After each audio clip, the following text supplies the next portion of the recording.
இப்போ மார்னிங் லைவ்ல ஃபைனலிஸ்ட் எல்லாமே க்ரூமிங் செஷன் போயிருந்தாங்க. எல்லாரையும் அவ்வளோ அழகாக க்ரூம் பண்ணி விட்டுருக்காங்க. ஹேர் எல்லாமே என்னெல்லாம் பண்ணணுமோ எல்லாத்தையுமே பண்ணி அனுப்பியிருக்காங்க. அந்த டைமில் பார்த்தீங்கன்னா, இங்கே திவாகர் வந்து திவ்யாவோட அந்த கேப்டன்சி டாஸ்கில் வின் பண்ணவங்க கேப்டன் ஆனவங்க எல்லாருக்கும் ஒரு ஃபோட்டோ இருக்கும் தெரியுமா? அந்த ஃபோட்டோவில் போய்ட்டு திவ்யாவோட ஃபோட்டோவை எடுத்து வைக்கிறாரு. இந்த இடத்துல தான் வந்து வினோத் அண்ணா வந்து கிளம்புறதுக்கு முன்னாடி கமருதனோட ஃபோட்டோவை போய் பார்த்துட்டு கிளம்பியிருப்பார். அவர்கிட்ட பை சொல்கிற மாதிரி சொல்லிட்டு கிளம்பியிருப்பார். இப்போ வந்து திவாகர் வந்து திவ்யாவோட ஃபோட்டோவை போய் எடுத்து வச்சிருக்காரு. இவங்க க்ரூமிங் செஷன் முடிச்சு வந்த உடனே எல்லாருமே போயிட்டு கம்ப்ளைண்ட் பண்ணிட்டாங்க. திவாகர் வந்து அந்த ஃபோட்டோ எடுத்து வச்சுருக்காருன்னு.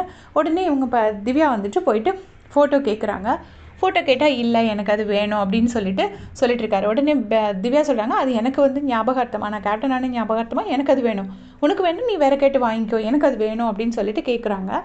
அதுக்கு வந்துட்டு அவர் எப்படி வருவாருன்னு தெரியல. திவ்யா பார்த்தாலே பக்கத்தில் எப்படி வருவாருன்னு அப்படி க்ளோஸாக வராரு.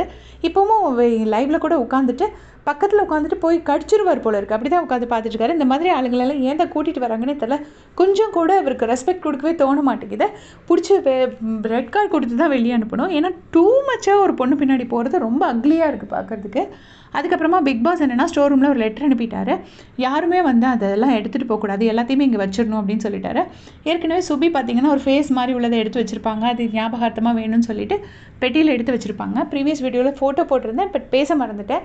இப்போ பிக் பாஸ் மொத்தமாக எல்லாத்துக்கும் ஆப்போசிட்டாரு. அதுக்கு வந்துட்டு நான் எனக்கு கிடைக்காதது யாருக்கும் கிடைக்கக்கூடாது அப்படிங்கிற மாதிரி ஏதோ டயலாக் அடிச்சிட்ருக்காரு.